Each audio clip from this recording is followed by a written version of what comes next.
Hello दोस्तों, नमस्कार। बात कर लेते हैं आज की दिन भर की सारी बड़ी खबरों की, जहां सबसे पहले आपको बताएंगे दोस्तों, पश्चिम बंगाल में भारतीय जनता पार्टी की जीत से बांग्लादेश हुआ परेशान। अब वहां के विदेश मंत्री ने कह दिया है कि अगर बांग्लादेशियों को भेजा गया तो पुशिन करेंगे। जी हां, करेंगे बड़ी कार्रवाई। जी हां दोस्तों, पश्चिम बंगाल चुनाव में जीत के बाद भड़काने वाला बयान दिया है बांग्लादेश ने भारतीय जनता पार्टी के लिए। बताएंगे कैसे पश्चिम बंगाल में बीजेपी की जीत से बौखलाया हुआ है बांग्लादेश। अब विदेश मंत्री भी आ गए लाइन में, देने लगे गीदड़ भभकी। तो वहीं दोस्तों, बंगाल में पीएम मोदी की सुनामी देख दंग रह गए Donald Trump. Bharatiya Janata party की प्रचंड जीत ने 7 समंदर पार अमेरिका तक को हिला डाला। हार कर ट्रंप को भी मोदी की जीत पर देनी पड़ गई बधाई। बताएंगे क्या कहा ट्रंप ने। तो वहीं बताएंगे साउथ चाइना सी में जिसको डराता धमकाता है चाइना, भारत अब उस देश को देगा ब्रह्मोस मिसाइल। क्या पलट जाएगा सारा खेला। वहीं हॉर्मुज पर अमेरिका ने चल दिया बड़ा दाव। एलपीजी की आड़ में भारत को बना दिया मोहरा। प्रोजेक्ट फ्रीडम से जोड़ दिया इसका कनेक्शन। जानकर आप भी चौंक जाएंगे कि कैसे भारत के साथ ही खेला करने लगा ये दोगला अमेरिका। तो वहीं सबसे जरूरी सवाल का जवाब आपको देंगे दोस्तों। ममता बनर्जी ने इस्तीफा देने से मना कर दिया है। अब भारत के संविधान में क्या है इसके विकल्प। क्या चुनाव हारकर भी मुख्यमंत्री बनी रह सकती है ममता बनर्जी जब तक इस्तीफा नहीं देंगी। क्या कहता है भारत का संविधान, अब इसके क्या विकल्प है दोस्तों। साथ ही अभिषेक बनर्जी ने कहा था कि अमित शाह 4 तारीख को कोलकाता में रहे, फिर हम तुमको दिखाएंगे। अब देखना दोस्तों 4 तारीख तो निकल गया। अब अभिषेक बनर्जी का क्या रहा बयान, एक से एक बेहतरीन से बेहतरीन जानकारी आपको बताने वाले हैं। बस आप वीडियो के अंत तक बने रहिएगा। और खबरों में आगे बढ़ने से पहले अगर आप भी मानते कि पश्चिम बंगाल में भारतीय जनता पार्टी की जीत ने पूरी दुनिया में हलचल पैदा कर दी, हर किसी को हिलाकर रख दिया, खास करके दुश्मन देशों को सारे चौंकते दिखाई दे रहे हैं और मानते हैं कि बदलाव होना जरूरी था, तो वीडियो को लाइक करके, चैनल को सब्सक्राइब करके, बेल आइकन दबा के कमेंट में जय हिंद अवश्य कहिएगा। अब बात करते हैं पहली सबसे बड़ी खबर की, जहां बांग्लादेश के विदेश मंत्री खलीलुर रहमान ने कहा है कि अगर बांग्लादेश भारत सीमा पर पुश इन की कोई घटना होती है तो सरकार जरूरी से जरूरी कदम उठाएगी, तगड़ा जवाब देगी। उनका यह बयान पश्चिम बंगाल चुनाव में बीजेपी की जीत के बाद आया है। अब आप कहेंगे पुश इन से इनका क्या मतलब है, तो आपको बता दें पुश इन से मतलब बांग्लादेशी अवैध घुसपैठियों को उनके देश में वापस भेजने की घटना से है। बांग्लादेश का आरोप है कि भारतीय सशस्त्र बल घुसपैठियों को सीमा पार उनके इलाकों में जबरन दाखिल कराते हैं। हालांकि भारत ने बांग्लादेश के पुश इन के आरोपों से साफ साफ हमेशा से इनकार किया है। डेली सन की रिपोर्ट के मुताबिक मंगलवार को स्टेट गेस्ट हाउस पदमा में पत्रकारों से बात करते हुए विदेश मंत्री ने कहा कि अगर ऐसी घटनाएं होती हैं, खास करके भारत के पश्चिम बंगाल में राजनीतिक बदलावों के संदर्भ में, तो ढाका उचित से उचित जवाब देगा। उन्होंने ये भी कहा कि बांग्लादेश को तीस्ता जल बंटवारा समझौते को लागू करने के मामले में भारत से प्रगति की उम्मीद है और इस मुद्दे को सुलझाने के व्यापक प्रयासों के तहत वो तीस्ता परियोजना से जुड़ी चीन की प्रस्तावित मास्टर प्लान पर चीन के साथ बातचीत जारी रखेगा।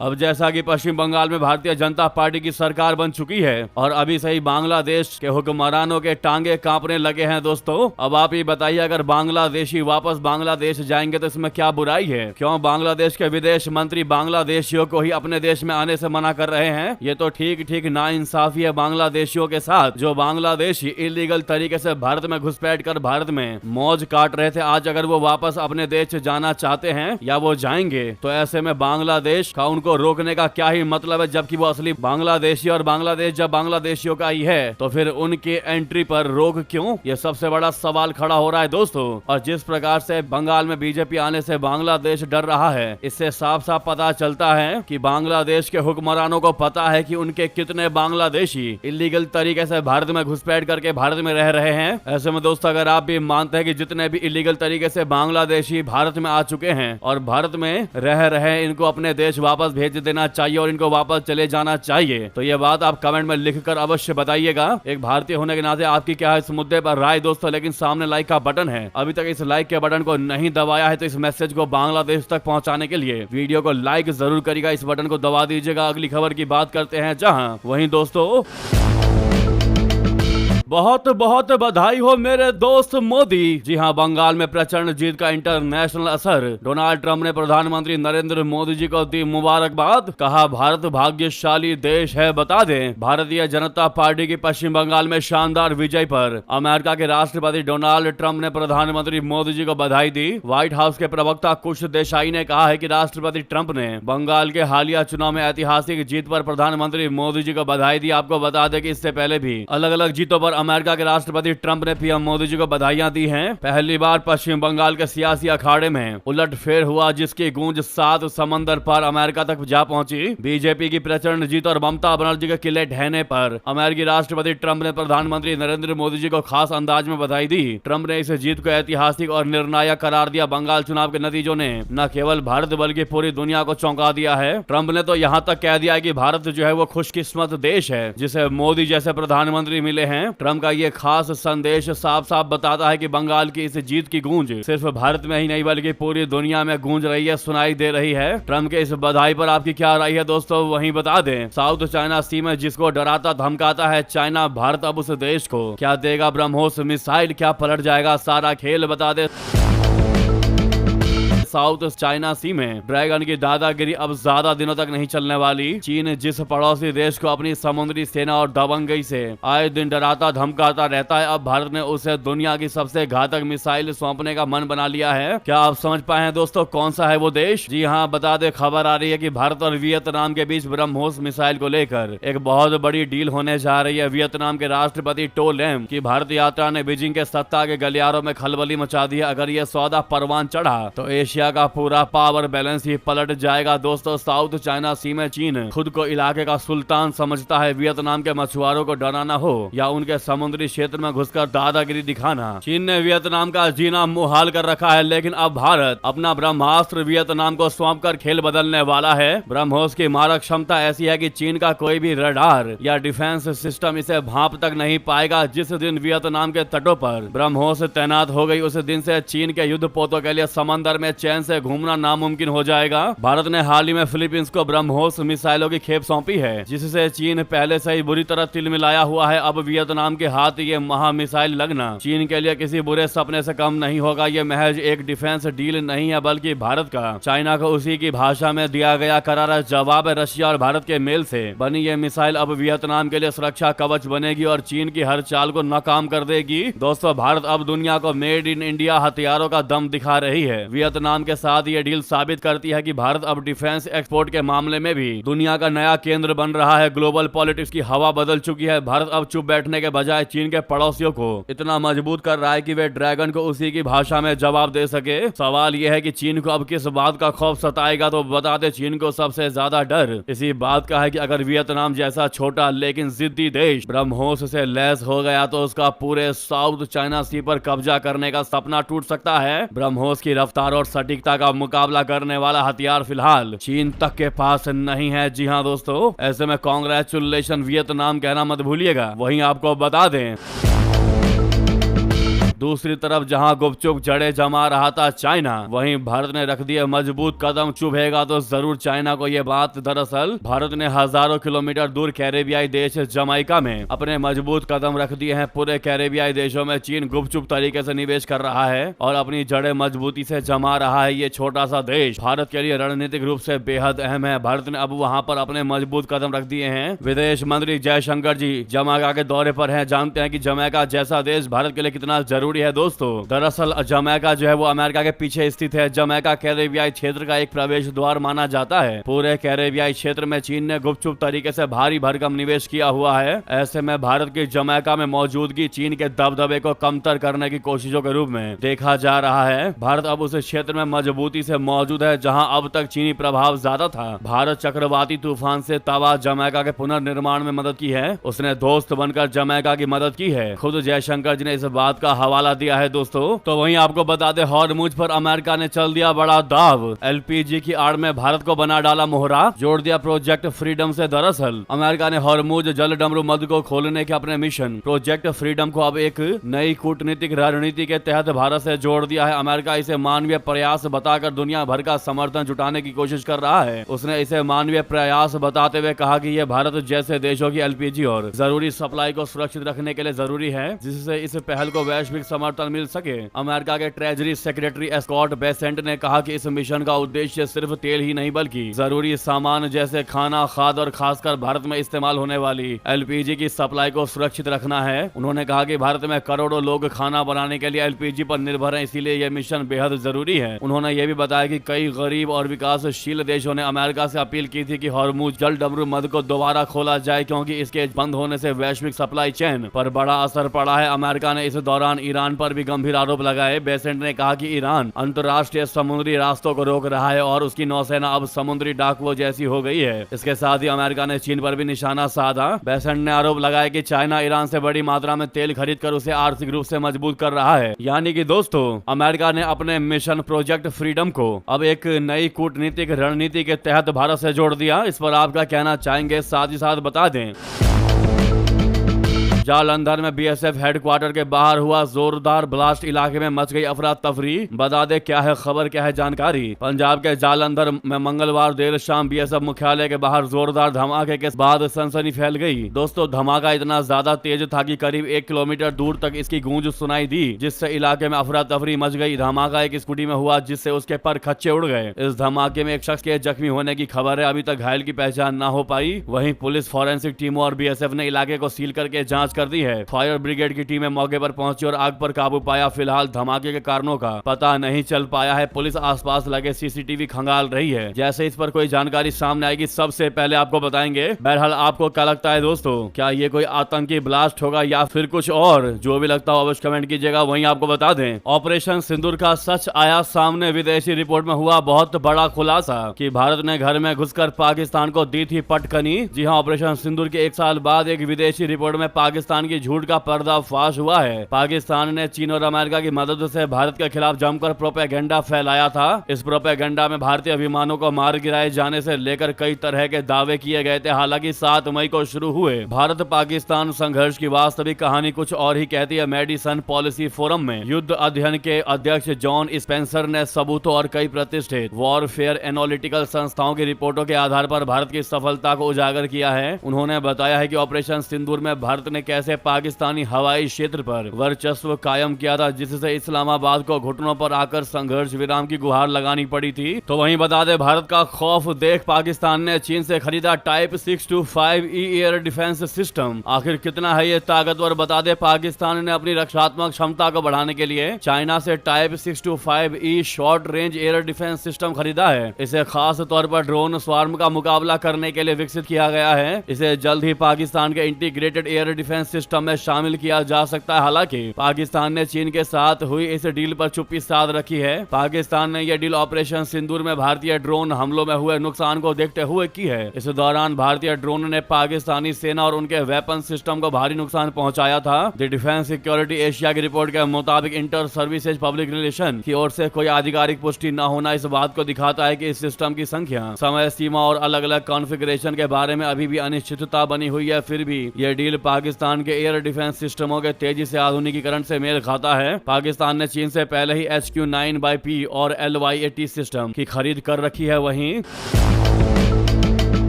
आपको बता दें, विदेशों से पैसे भेजे जाने में भारत जो है वो 137 अरब डॉलर के साथ शीर्ष पर बरकरार है। IOM रिपोर्ट में हुआ है इसका बड़ा खुलासा। दोस्तों, भारत ने वर्ष 2024 में 137 अरब डॉलर से अधिक राशि विदेशों से धन प्रेषण के रूप में हासिल कर दुनिया में शीर्ष स्थान बरकरार रखा है और वो 100 अरब डॉलर का आंकड़ा पार करने वाला एकमात्र देश रहा। संयुक्त राष्ट्र की एक संस्था ने मंगलवार को यह जानकारी दी। अंतरराष्ट्रीय प्रवासन संगठन यानी IOM की तरफ से जारी विश्व प्रवासन रिपोर्ट 2026 के मुताबिक भारत विदेशों से लगातार सबसे अधिक प्रेषण पाने वाला देश बना हुआ है। भारत के बाद मैक्सिको का स्थान है। वर्ष 2024 में भारत, मैक्सिको, फिलीपीन और फ्रांस वैश्विक स्तर पर धन प्रेषण पाने के मामले में शीर्ष 4 देशों में शामिल रहे। तो वहीं अब नेक्स्ट खबर की बात करते हैं, जहां नेपाल का यूरेनियम भंडार क्यों बन गया जी का जंजाल, महाशक्तियों ने गड़ाई नजर। दोस्तों, नेपाल में यूरेनियम की खोज, उसके लिए जी का जंजाल बनता हुआ दिखाई दे रहा है। इसने नेपाल की राजनीति और कूटनीति में हलचल पैदा कर दी है। ऐसी संभावना संभावना जताई जा रही है कि नेपाल के ऊपरी मुस्तांग क्षेत्र में यूरेनियम और दुर्लभ पृथ्वी खनिजों का विशाल भंडार है। कई सर्वेक्षणों में बताया गया है कि लोमान थांग क्षेत्र में 10 किलोमीटर लंबे और 3 किलोमीटर चौड़े इलाके में संभावित यूरेनियम भंडार मौजूद है। हालांकि अभी तक यह वैज्ञानिक रूप से सिद्ध नहीं हुआ है कि यह खनिज व्यावसायिक रूप से उत्पादन की मात्रा तक उपलब्ध है या नहीं। हालांकि अगर इसकी पुष्टि हो जाती है तो नेपाल वैश्विक भू राजनीति में अहम देश बन सकता है। दुर्लभ पृथ्वी तत्वों को लेकर पूरी दुनिया में मारामारी मची हुई है। हर देश ज्यादा से ज्यादा दुर्लभ पृथ्वी तत्वों पर कब्जा करने के लिए संघर्ष कर रहा है। आधुनिक हाईटेक स्मार्टफोन और इलेक्ट्रिक वाहनों से लेकर उन्नत हथियारों तक हर चीज में इनके अनिवार्य उपयोग को देखते हुए इन खनिजों की वैश्विक मांग असाधारण रूप से अधिक है। यूरेनियम की मांग भी किसी से छिपी नहीं है, जो परमाणु ऊर्जा और हथियारों के लिए एक महत्वपूर्ण तत्व है।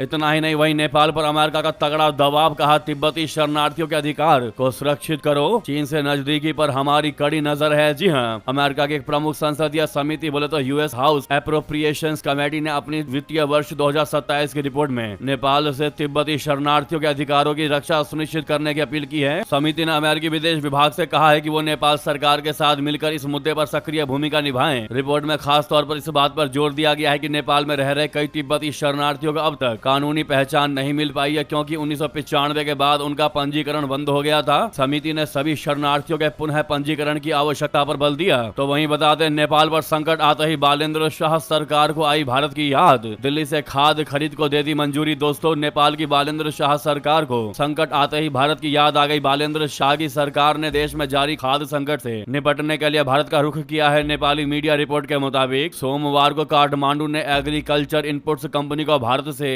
80,000 टन रासायनिक खाद खरीदने को सैद्धांतिक मंजूरी दे दी है। यह फैसला ऐसे समय में आया है जब पश्चिमी एशिया में चल रहे युद्ध के चलते वैश्विक आपूर्ति में रुकावट और बढ़ती कीमतों के चलते नेपाल की कृषि प्रणाली भारी दबाव में है। नेपाल ने जिस खरीद को मंजूरी दी है वो सरकार से सरकार बोले तो गवर्नमेंट टू गवर्नमेंट समझौते के दायरे में की जाएगी। इसमें 60,000 टन यूरिया और 20,000 टन डाई अमोनियम फॉस्फेट यानी DAP शामिल है। नेपाल ने शुरुआत में 1.5 लाख टन की मांग की थी। वही नेक्स्ट खबर की बात करते हैं, जहां यूएई पर लगातार दूसरे दिन भी ताबड़तोड़ ड्रोन और missile attack air defence system करना पड़ गया एक्टिव। जी हां, पश्चिम एशिया में संघर्ष विराम के बीच संयुक्त अरब अमीरात बोले तो यूएई पर फिर से हमले हो रहे हैं। यूएई का कहना है कि ईरान ने उस पर हमला किया है और उसने अपना एयर डिफेंस सिस्टम एक्टिव कर दिया है। यूएई का मिसाइल डिफेंस सिस्टम ईरानी मिसाइलों और ड्रोन हमले का जवाब दे रहे हैं। यूएई के रक्षा मंत्रालय ने मंगलवार रात एक्स पर इस हमले की जानकारी दी। रक्षा मंत्रालय ने बताया कि जो आवाजें आ रही हैं वे बैलिस्टिक मिसाइलों, क्रूज मिसाइलों और ड्रोन को इंटरसेप्ट करने से जुड़ी हैं। यूएई ने इससे पहले कहा था कि सोमवार को उस पर ईरान की ओर से हमला किया गया था। यह हमला तब हुआ जब अमेरिका हॉर्मुज स्ट्रेट को फिर से खोलने की दिशा में कदम बढ़ा रहा था। मंगलवार का हमला ईरान की ओर से यूएई पर लगातार दूसरे दिन किया गया अटैक है। सोमवार को जब अटैक किया गया फुजेरा में, फुजेरा ऑयल इंडस्ट्री जोन में, तो बड़ी आग लगी और 3 भारतीय नागरिक घायल भी हो गए थे। फिर मंगलवार रात भी दोस्तों बड़ा अटैक हुआ है यूएई पर। वहीं भारत ने भी क्लियरली कहा है कि ये हमले बर्दाश्त नहीं किए जाएंगे। साथ में मोदी जी ने भी यूएई का खुला समर्थन कर दिया कि भारत यूएई के साथ हर मुश्किल घड़ी में खड़ा है। इतना ही नहीं, दुनिया के बाकी देश भी गुस्सा जाहिर कर रहे हैं। जापान, सऊदी सहित समेत कई देशों ने इसकी निंदा की, हमले की निंदा की। उन सब ने यूएई के साथ एकजुटता जताई और कहा कि सभी विवादों का समाधान बातचीत और कूटनीति से होना चाहिए।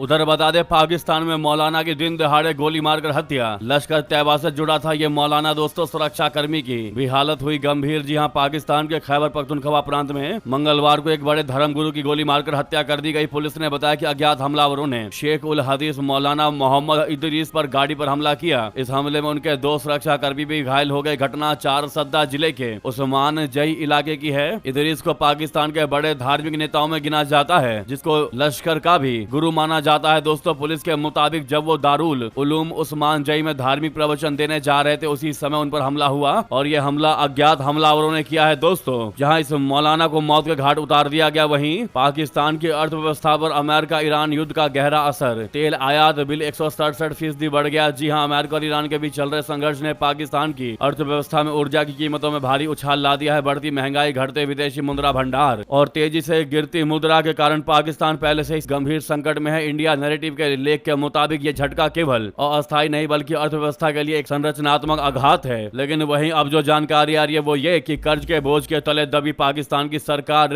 50 साल बाद शुरू किया शराब का निर्यात, क्या इससे बचा पाएगी डूबती हुई अर्थव्यवस्था? बता दे, सही सुना आपने। कंगाल होने की कगार पर खड़ा पाकिस्तान अब विदेशी मुद्रा बोले तो फॉरेन करेंसी कमाने के लिए हर मुमकिन रास्ता अपना रही है। इसी कड़ी में एक चौंकाने वाला फैसला सामने आया है। करीब 5 दशक बोले तो 50 साल के लंबे इंतजार के बाद पाकिस्तान की सबसे पुरानी और एकमात्र स्थानीय शराब कंपनी मैरी बुअरी ने गैर मुस्लिम देशों को शराब का निर्यात फिर से शुरू कर दिया है। पाकिस्तान में 1977 तक शराब की बिक्री और सेवन सभी के लिए उपलब्ध था, लेकिन तत्कालीन प्रधानमंत्री जुल्फिकार अली भुट्टो ने कट्टरपंथी इस्लामिक दलों के दबाव में इस पर पूर्ण प्रतिबंध लगा दिया था। तब से यह केवल गैर मुस्लिम नागरिकों और विदेशियों के लिए ही सीमित मात्रा में उपलब्ध थी। पाकिस्तान वर्तमान में भीषण आर्थिक संकट और विदेशी मुद्रा भंडार की कमी से जूझ रहा है, जिसको लेकर दोस्तों शराब का निर्यात फिर एक बार शुरू कर दिया गया है। वही नेक्स्ट खबर की बात करते हैं, जहां